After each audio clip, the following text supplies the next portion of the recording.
Hi, hello. My name is Jochen van Guyse at Cisco, part of the global specialist team looking after automation.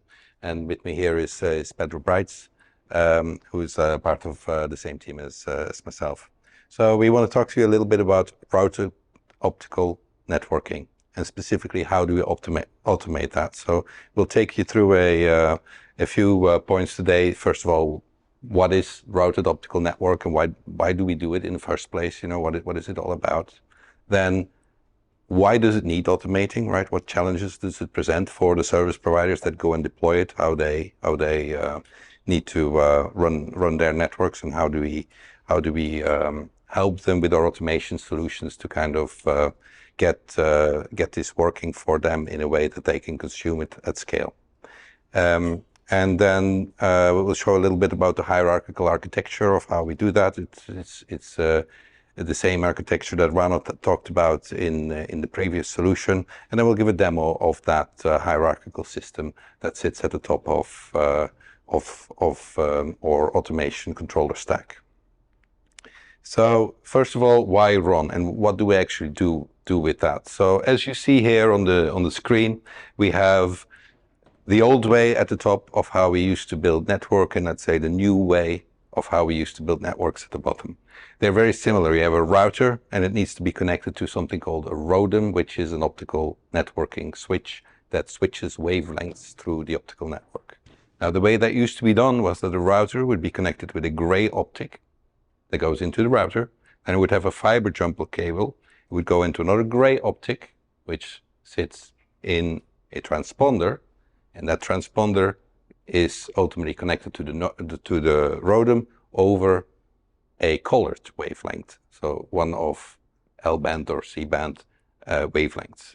Now what we're doing here is we're changing that whole setup, and we are putting an optic straight in the router, connecting with a single fiber jumper cable, and that goes straight into the ROADM, and the colored optical wavelength comes straight out of the optic that sits in the router, rather than basically having first a gray path to a transponder and then a colored path through the network. It now goes colored straight from the router through the network. Now, this has a lot of benefits. First of all, you're cutting out a whole bunch of equipment, right? You don't need that gray optic, that other gray optic and that transponder anymore. You just need a colored optic and a fiber jumper cable. So first of all, in terms of reliability, that has its advantages. You're cutting out a number of stages and of equipment. Secondly, in terms of power, that has very big advantages. These things all consume power, and this is a way more effective means of having a low watt, high speed capacity over your networks. It also reduces space, right? Rack space. You don't need all these transponder shelves anymore in the service provider. You can reduce that. So overall, there is CapEx advantages to this. And overall, there is OpEx advantages to this. You don't need less power, you need less space, and so forth, right? So that's why we're doing RON. Now, why do we need to automate RON? Because it poses some challenges. And those challenges come from the fact that we used to be working in silos, and we still are working in silos, or service providers are still working in silos. We have an optical networking team, we have an IP networking team, and the optical guys, they are the ones in control of, you know, the transponders, and they are choosing the wavelengths to go across the network.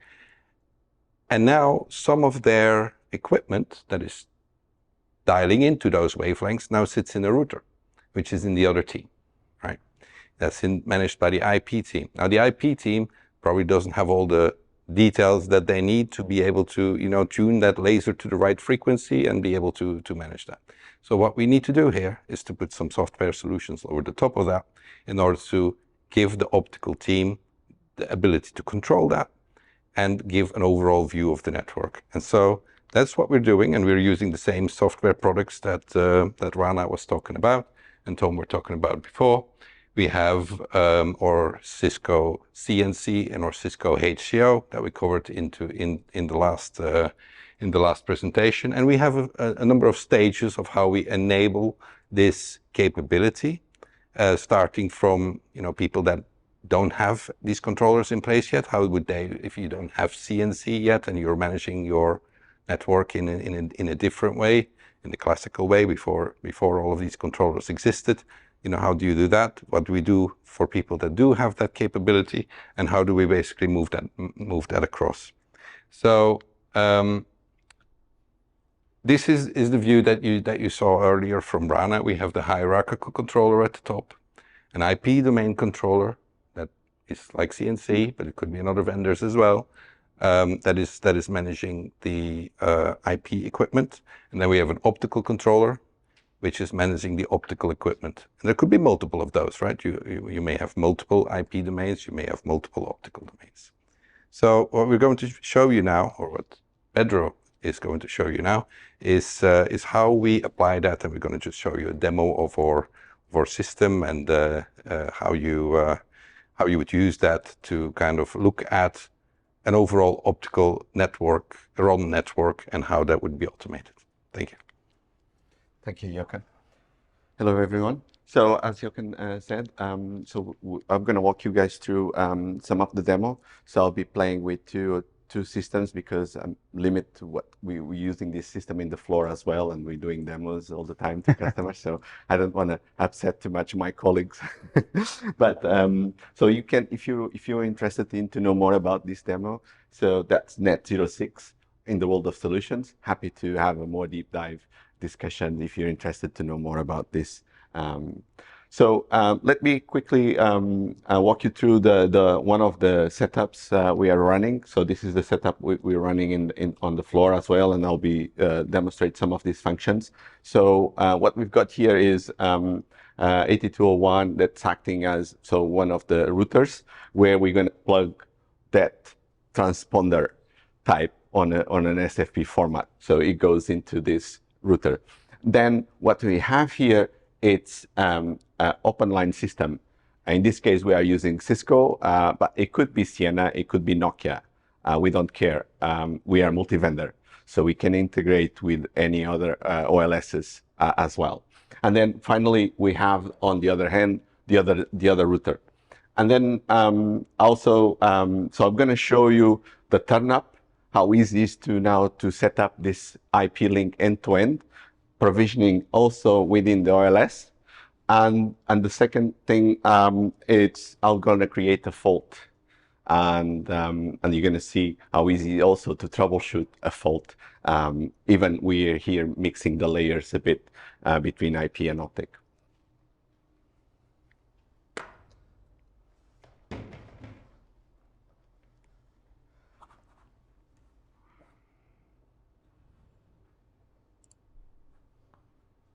Live demo, brave man.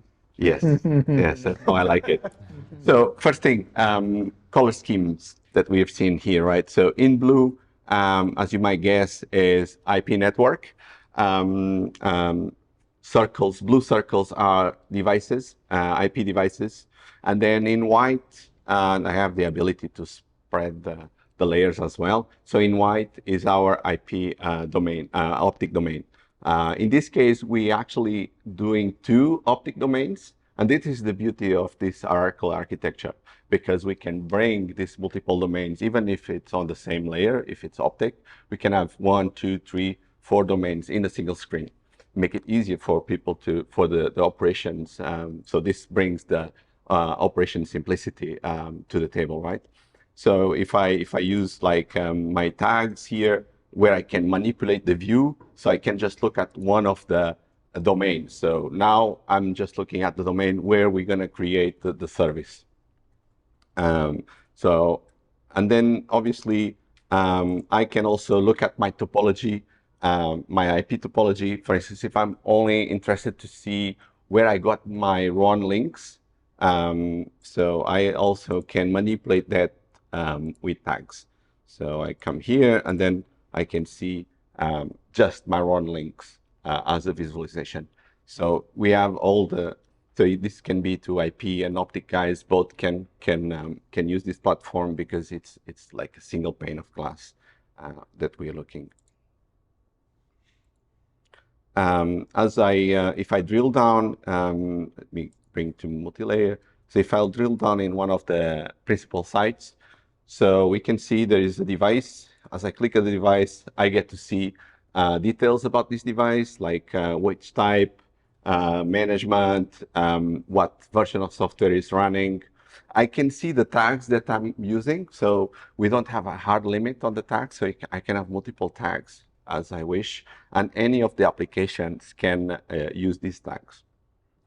And then I can also look at my optic devices in the same site, because I could have optic devices in the same site.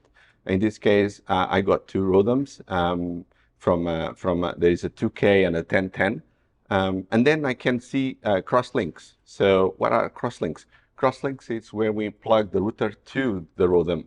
So it's those back-to-back connections, so the physical connections inside the site. So I can also view, I can also have a view on those. And the other thing is, when I click on the links here, we can see now we got two more color schemes. So we got the orange, which is the link I've clicked, and now in green I'm highlighting the optic path. So this is the optic path that this IP link is taking.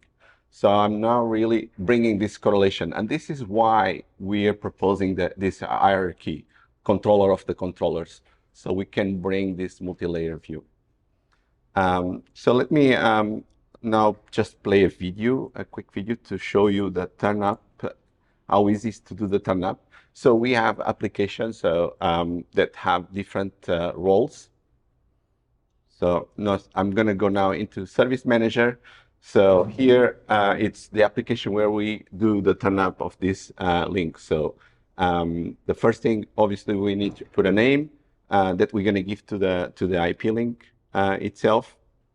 And then we're going to select, the next thing is selecting the rate. Do I want 100 gig, 4 times 100 gig? In this case, I want a 400 gig circuit.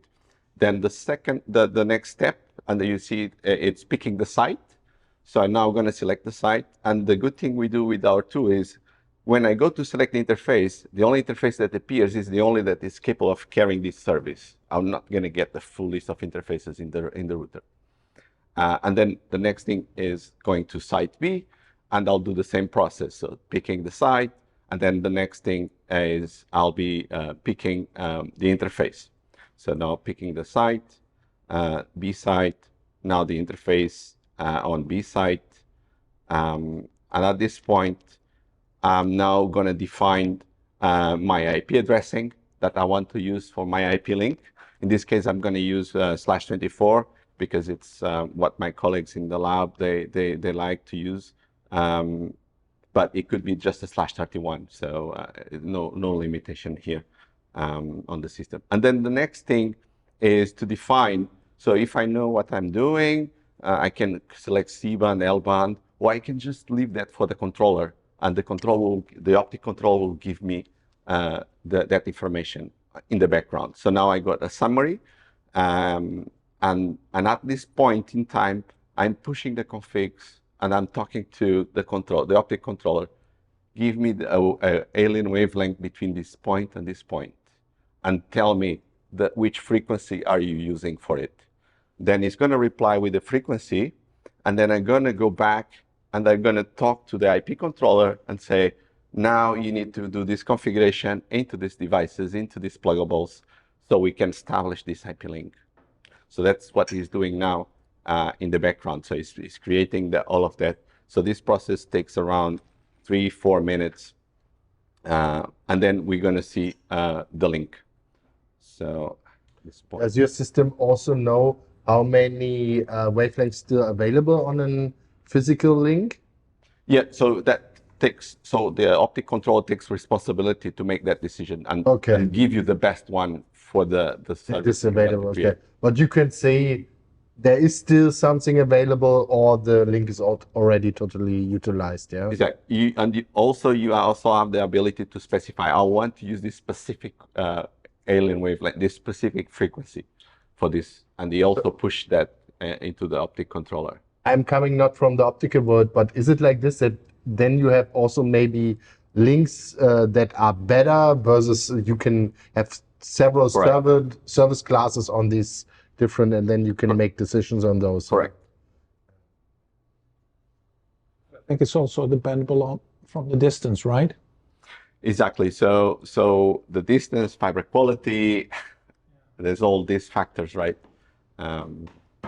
So Is there anything in the platform that would suggest what you should use? Is there So like that's any what- proactive testing that it does that would then Yes. say? So when you do the planning inside the OLS, so inside the optic domain, so you have to take in consideration all of that, like distance, attenuation, and so on. And in this case, what I've done, I left that judgment to the controller. I didn't specify I want to use this one. So I left that for the controller. I said, I want a alien wavelet for this service, and it's going to give me the next best available to do that. With the service. So this is the link that we've created in this video. So now I'm back to the system again. Again, as you can see, is highlighting the path and the optic path that is taking, and then we can do used by, and then we see there is an IGP link here, and then we can switch to the path. So the view that my colleague showed before, where you have the multiple layers. And this is obviously here I don't have a service, but this is where we get that visibility from service, in this case layer 3 VPNs, layer 2 VPNs, down to the fiber. And if you get a fault, which I'm going to create a fault.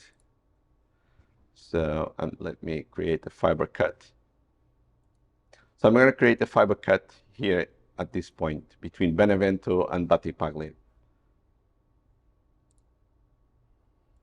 Hate fiber cuts. Normally, somebody with a digger now needs to go to that location. Yeah. Exactly. So luckily are wonderful locations.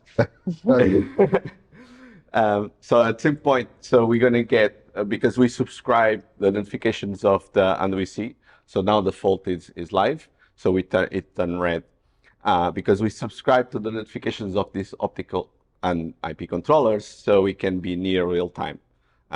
So not in seconds, but a few seconds, right? Not sub-second, but we in the seconds. The other thing so we have this ability to also help the troubleshooting. As I mentioned, we kind of merging the layers here, and there is some I would say either the IP team would say, oh, now I'm not touching this. I don't know how this works. And then, or you have the optic guy, oh, I don't want to connect to the router and see what's going on, right? So we come up with this application that's called Link Assurance that really helps to demystify that, right? So I can, I'm leveraging the tags to pull all the wrong links. And then hopefully we're going to see, it's going to tell me all the links. So this is the one where I create the fault, and the fault is still being propagated across that. But we can see already that the OTS here, it's down, right? So operational status down. We can look at the events and say it went from up to down at this timestamp. The other thing we have built into the system is the ability to look into this optic KPIs as well, ingesting this from the optic domain controller. So let me show you one that's up and running at the moment, where we can really see those. So here we can we're ingesting the power levels. We can look at this from a time series and see how the link's been behaving along the time. Or we can also look into the wavelength and see how it's been performing. So I can look into KPIs like Q margin and Q factor. So this tells about the quality of the fiber, how it's been the performance along the time.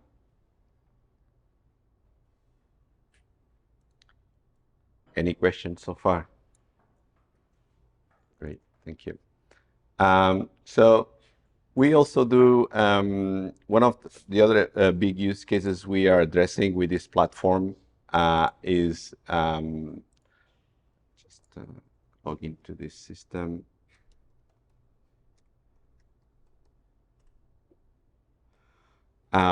one of the use cases we are addressing, and we perceive that it's a big issue for service providers that try to automate, is fixing inventory. So with this, we're helping service providers fixing their inventory issue. The reason is because our hierarchical controller does not allow users to input data. So all the data about the devices, the network, the topology needs to be discovered, which becomes, we in this case become a single source of truth for this integration. So we've been doing this use cases with some of the major service providers in Europe, where we're fixing their inventory system as the first step then to build up the use cases into the automation later on. The other thing is we're also simplifying operations to make it easier for the level 1 NOC guys to pinpoint where is the problem, which team should I pass this ticket on, right? And I think you touched on that problem, see how you could correlate the fiber to the layer 3 VPN that's down, right? So we do that automatically here. So we call this RCA. So it's the root, stands for root cause analysis. What this application does is it looks at everything that's down and reports. So this is what is down. So if you look at this event here, for instance, it's an OMS that's down, but it is impacting 727 links. And by links, we refer to a layer 2 VPN SR policy. In our model, they are all called links. Okay, and so then is there, sorry to jumping in. So is there something like, more proactive? So like take it the other way around, and basically getting the info like, there's some sort of like a shared faith. So if that link will go down, it will cut off all these services. Maybe you should more balance these services between the different physical links. Absolutely. So that's I'll touch on that application in a few moments. Okay. Perfect. So this is a reactive one, but we have the proactive side of things, perfect. which I'll come back to you. So now the level 1 NOC guy, the only thing he just needs to do is click on the event, and now and bang, he gets the full correlation. This is all the layers that are down, inclusive. So now you can see the layer 3 VPN. Now you can say, oh, now I know why this customer is calling me. It's because of this fiber cut. So I don't need to talk to my IP team. What I need is to talk to my optic team and get this OMS fixed. The vision we're taking this product as well is so you can go from here and launch the optic domain. So this way you can then drill down into the fault and understand where this fault is coming on without jumping between and doing multiple sign-ons and so on. So we're going to simplify that and do this across launch, not just on Cisco. So be open to integrate it with other platforms. So on the other front, so we have the ability to do failure impact analysis, and here I can go and select a device, or I'm going to send an engineer to replace a card, or I'm going to do a fiber maintenance. So I can then simulate that. So for instance, if I select a resource here and I go to the 3D map, for instance, so let's say if I pick this fiber here, and I'm going to take this fiber down. So let's have a look and generate this report. So now I'm doing a failure analysis and said, if this fiber goes down, what's going to be my impact? Because I'm going to do a planned maintenance. So this way I can see, okay, so I'm going to fail 2 IP links. So this is the IP links I'm going to fail. I'm going to fail 2 Ethernet circuits, 2 ODUs, and 62 LSP is going to be impacted, but not going to be down. So we were able to find alternative paths, but they're going to be rerouted. So now you can really copy this and put it into your ticket and notify the team. So we're going to do this intervention, and this is the impact we're going to cause. So, and with this, I finished my demo. Open for more questions or anything that you would like to see or ask about the product. Do you have like an over time historical record of if things have failed, like if hardware has failed?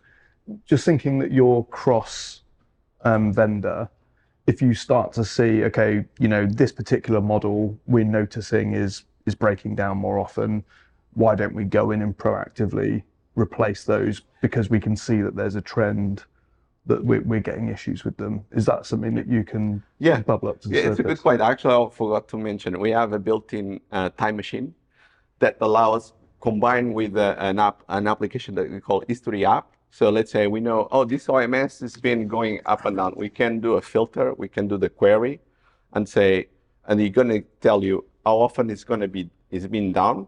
And then you, by clicking that event, you activate the time machine into that time stamp, and you can see that, and it's like doing a replay of the fault without touching the network. Yeah. There's something also for the future, like a sort of what if analysis. If something, what happened if some, predictive model, and if some fault happen, what are the impact on the service? So this, what I show this, we're shipping. Okay. This is not, what we are not shipping, the things I mentioned is the cross-launch. The ability to do the cross-launch, that's still not GA. It's work in progress. But all the functionality I've shown here, we're shipping. It's GA and we're shipping it.